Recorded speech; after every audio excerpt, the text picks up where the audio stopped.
Assalamualaikum warahmatullahi wabarakatuh. Saya Habib Hasbullah dengan NIM B1B1230061.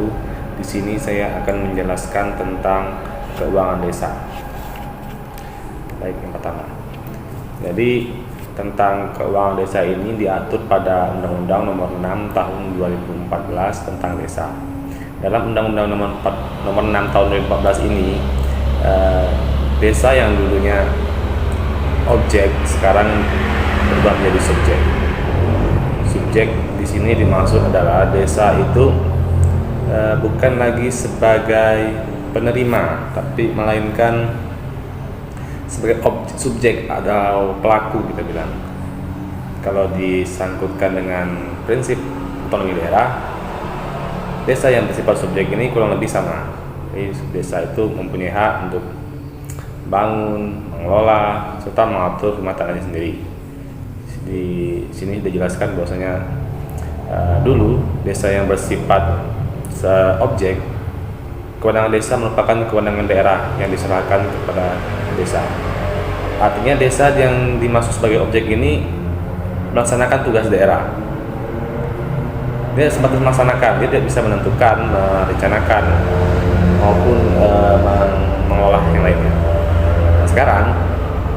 Kalau sekarang itu desa didorong mengembangkan berbagai aktivitas dan potensi berbasis kearifan lokal yang produktif dan bernilai ekonomis. Jadi desa di sini didorong untuk sebagai subjek. Mereka desa lebih hak dan menang, lebih seperti itu. Oke, kita lanjut yang berikutnya. Dalam pengelolaan keuangan desa, kepala desa ini selaku pemegang kekuasaan dalam keuangan desa.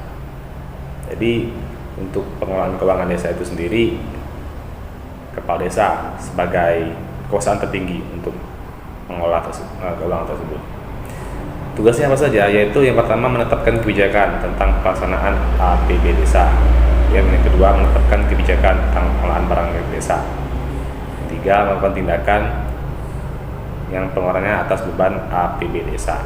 Jadi kepala desa sini menetapkan pelaksanaan dan menetapkan kebijakan pengelolaan barang milik desa. Kemudian selain kepala desa yang memegang kekuasaan pengelola keuangan itu, kepala desa dibantu oleh beberapa perangkat-perangkat desa lainnya. Sini dalam pelaksanaan pengelolaan keuangan dibantu oleh yang pertama yaitu sekretaris desa, yang kedua itu kaur dan kasih. Kaur adalah kepala urusan dan kasih kepala seksi. Kemudian kaur keuangan. Oke, nanti kita bahas satu persatu.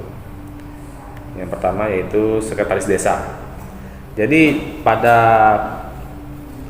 fungsi pengelolaan keuangan desa, sekretaris desa itu sebagai koordinator.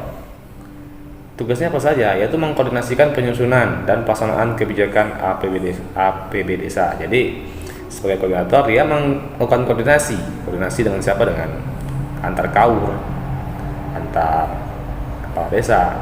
Jadi pengelolaan keuangan ini apa yang dibutuhkan dalam suatu desa, kan seperti itu. Kedua yaitu mengkoordinasikan penyusunan rencana APB desa dan rancangan perubahan APB desa. Ya, ini kurang lebih sama, yaitu membahas rancangan anggaran pendapatan belanja desa. Yang ketiga mengkoordinasi penyusunan rencana peraturan desa tentang APB desa, perubahan APB desa dan pertanggungjawaban pelaksanaan APB desa. Selanjutnya yaitu kaur dan kasih. Jadi kaur dan kasih ini juga dilibatkan untuk dalam pengelolaan keuangan. Itu kaur ini terdiri atas kaur tata usaha dan umum, kaur perencanaan, kaur pemerintahan, kaur kesejahteraan, dan kasih pelayanan. Tugasnya apa saja? Yaitu melakukan tindakan yang mengakibatkan pengeluaran atas beban anggaran belanja sesuai dengan bidang tugasnya. Jadi pada kaur ini terdapat bidang-bidang tertentu yang dimana dituntut mereka itu apa yang dibutuhkannya pada bidang-bidang mereka. Nanti dikoordinasikan sama sekretaris, sama kepala desa tentang keuangan ini, apa yang mereka butuhkan. Mungkin dalam contoh kaur tata usaha dan umum, mereka membutuhkan perangkat komputer terbaru misalnya untuk desa. Nanti mereka koordinasi bersama sekretaris desa dan kepala desa. Dan pengelolaan keuangan ini nantinya mau dipakai untuk apa gitu. Seperti itu. Selanjutnya yaitu kaur keuangan. Jadi kaur keuangan ini melaksanakan fungsi kebendaharaan ya. Seperti pada umumnya kaur keuangan ini berfungsi selayaknya seperti bendahara ya. Seperti menyusun RAK desa, melakukan penatausahaan, meliputi penerimaan penyimpan, menyetor, membayar, menatausahakan, dan mempertanggungjawabkan. Jadi seperti pada umumnya lah tugas-tugas bendahara. Oke, kemudian kita lanjut kepada anggaran pendapatan dan belanja desa. Di dalam anggaran pendapatan dan belanja desa ini ada 3, yaitu pendapatan desa, belanja desa, dan pembiayaan desa. Kita akan bedah satu-satu. Yang pertama yaitu pendapatan desa. Pendapatan desa itu adalah semua penerima desa dalam 1 tahun. Anggaran yang menjadi hak desa dan tidak perlu dikembalikan oleh desa. 1 tahun itu terhitung berarti dari 1 Januari sampai 31 Desember. Itu merupakan pendapatan desa. Pendapatan desa itu terdiri dari apa saja? Yang pertama yaitu pendapatan asli desa. Pendapatan asli desa ini emang asli dari desanya sendiri, itu bukan dari nilai transfer maupun nilai dari pendapatan lain atau alokasi umum lainnya. Ini merupakan pendapatan asli dari desa tersebut. Kemudian adalah transfer. Kalau transfer ini kalau kita contohkan itu seperti dana-dana alokasi dari daerah, dari provinsi, dari pusat, dan pendapatan lainnya. Kita bahas satu persatu. Pendapatan asli desa. Nah, ini seperti contoh pendapatan asli desa yaitu hasil usaha, hasil BUMDes, badan usaha milik desa. Kalau kita lihat secara umum, biasanya setiap desa itu memiliki BUMDes yang berbeda-beda. Contoh BUMDes itu ada perkebunan kelapa sawit, kemudian ada usaha tenda yang menjadi sumber pendapatan desa itu sendiri. Kemudian itu ada hasil aset, antara lain tanah kas desa. Nah, seperti yang tadi saya bilang, tanah kas desa seperti tambatan perahu, pasar desa, tempat pemandian umum, jaringan irigasi, dan aset lainnya. Aset-aset seperti ini itu biasanya disewakan atau digunakan masyarakat atau orang-orang memangku kepentingan yang lainnya. Jadi sumber pemasukannya itu menjadi pendapatan bagi desa. Ada swadaya, partisipasi dan gotong royong, penerimaan yang berasal dari sumbangan masyarakat desa. Kemudian ada pendapatan asli desa lainnya, hasil pungutan desa. Kalau hasil pungutan desa ini lebih ke arah pajak ya, kita bisa pajak. Misalnya desa itu memungut pajak-pajak usaha-usaha besar dari desa. Lanjut. Nah, kemudian ada transfer. Transfer di sini itu yang pertama dana desa. Dana desa ini menjadi ya seperti yang saya katakan tadi, desa sudah menjadi subjek dengan adanya dana desa. Desa itu mempunyai hak wewenang yang luasa untuk mengatur desanya sendiri, yaitu pembangunan, pemberdayaan, dan sebagainya. Kemudian ada dari hasil pajak daerah dan retribusi daerah, kemudian alokasi dana desa, bantuan keuangan dari anggaran pendapatan belanja daerah, bantuan keuangan dari pendapatan belanja daerah kabupaten kota. Seperti yang saya bilang tadi, ini adalah sebuah alokasi dana ya. Kemudian pendapatan lain, penerimaan dari hasil kerjasama desa, kemudian penerimaan dari bantuan perusahaan yang berlokasi di desa, penerimaan dari hibah dan sumbangan dari pihak ketiga. Pendapatan lain, kemudian ada koreksi kesalahan dari belanja tahunan anggaran sebelumnya mengakibatkan penerimaan di kas desa pada tahun anggaran berjalan, bunga bank, pendapatan lain desa yang sah. Pendapatan lain ini secara umum kalau kita bisa lihat yang paling sering itu yang poin ke 2 ya. Kalau di tempat-tempat industri pertanian biasanya kalau ada perusahaan-perusahaan itu ya mereka memberikan bantuan langsung kepada desa. Kemudian lanjut tentang belanja. Mari kita bicara tentang pendapatan desa, kemudian kita belanja. Belanja yang di sini dimaksud adalah semua pengeluaran yang merupakan kewajiban desa dalam 1 tahun, anggaran yang tidak akan diperoleh pembayarannya kembali oleh desa. Sama seperti tadi, terhitung dari 1 Januari sampai 31 Desember. Belanja desa itu apa saja yang dibelanjai oleh desa? Yaitu ada penyelenggaraan pemerintahan desa. Penyelenggaraan pemerintahan desa ini ya biasanya biaya-biaya operasional, kemudian ada pelaksanaan pembangunan desa seperti infrastruktur, kemudian ada ketiga pembinaan kemasyarakatan desa. Ini lebih ke pembinaan ini sosialisasi, pemberdayaan masyarakat desa, dan kelima penanggulangan bencana. Kita lanjut, yang pertama yaitu penyelenggaraan pemerintahan desa. Jadi belanja desa itu yang pertama adalah penyelenggaraan pemerintahan. Penyelenggaraan pemerintahan desa yang dimaksud sini adalah penyelenggaraan belanja penghasilan tetap, tunjangan, dan operasional desa. Jadi kalau bisa kita bilang dalam penyelenggaraan pemerintahan desa itu belanja desa itu diperlukan untuk mendukung di sarana prasarana administrasi pendudukan maupun tata praja pemerintahan, perencanaan keuangan dan pelaporan, kemudian pertanahan. Ini belanja penyelenggaraan ya. Kemudian kita lanjut kepada pelaksanaan pembangunan desa. Nah, belanja desa berikutnya itu adalah pelaksanaan pembangunan desa, meliputi yaitu bidang pendidikan, kesehatan, pekerjaan umum, dan penata ruangan, kawasan pemukiman, kehutanan, dan lingkungan. Selain itu lanjut ke pembinaan kemasyarakatan desa. Pembinaan kemasyarakatan desa ini meliputi antara lain ketentraman, ketertiban, dan perlindungan masyarakat, kemudian kebudayaan dan keagamaan. Nah, kalau belanja desa itu, kalau di tempat saya sendiri, kebudayaan dan keagamaan itu bisa dibilang sering ya, setiap tahun sekali itu mereka mengadakan acara-acara keagamaan seperti MTQ. Nah, itu sumber pendanaan dari dana desa, dari keuangan desa yang dibelanjakan di situ. Selanjutnya ada pemberdayaan masyarakat desa, yaitu kelautan dan perikanan, pertanian dan peternakan. Lanjut, kemudian penanggulangan bencana, keadaan darurat, dan mendesak desa. Nah, selanjutnya itu penanggulangan bencana. Seperti kalau misalnya suatu desa terjadi banjir, itu keuangan desa bisa membantu untuk masyarakatnya, untuk bantu langsung dalam keadaan darurat. Lanjut, jenis belanja. Nah, jenis belanja dalam pengelolaan keuangan desa itu dibagi atas 4. Yang pertama yaitu belanja pegawai, belanja barang dan jasa, belanja modal, dan belanja terduga. Belanja pegawai di sini meliputi gaji pegawai, tunjangan.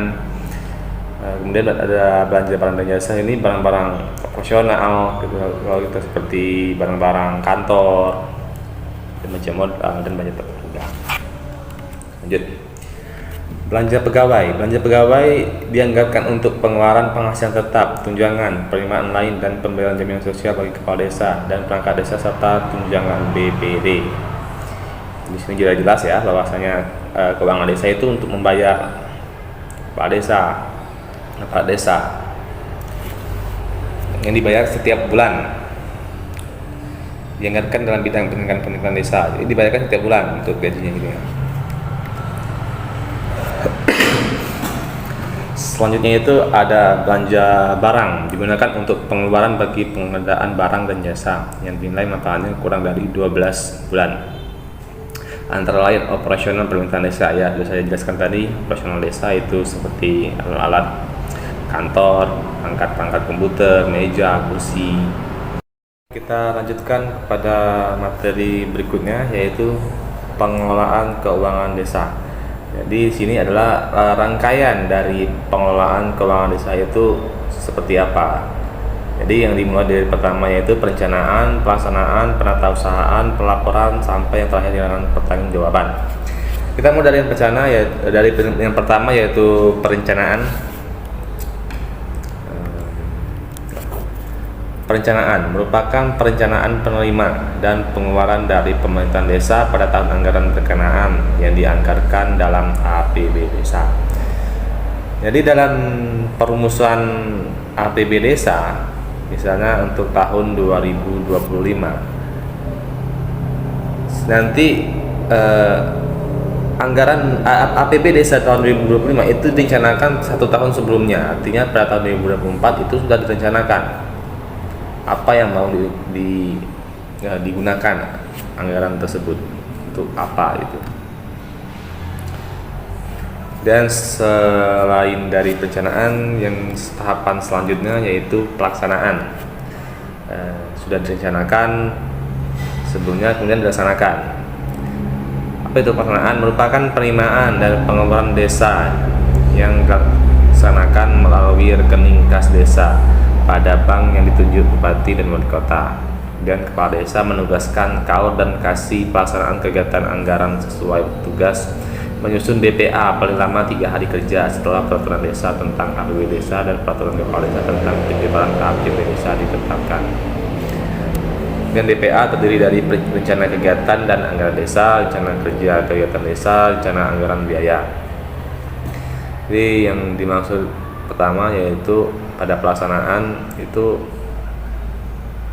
untuk bank kas desa itu ditunjuk oleh bupati atau wali kota, bukan ditugas sendiri ya. Setelah dilaksanakan, kemudian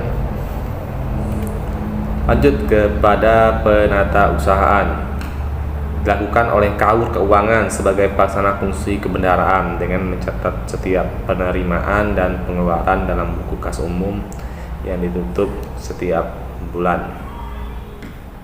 Jadi maksud di sini adalah penata usahaan ini itu dilakukan oleh kaur keuangan yang merangkap fungsi-fungsi kebendaharaan, yaitu mencatat setiap penerimaan, pengeluaran dalam buku kas, itu dilaporkan setiap bulan.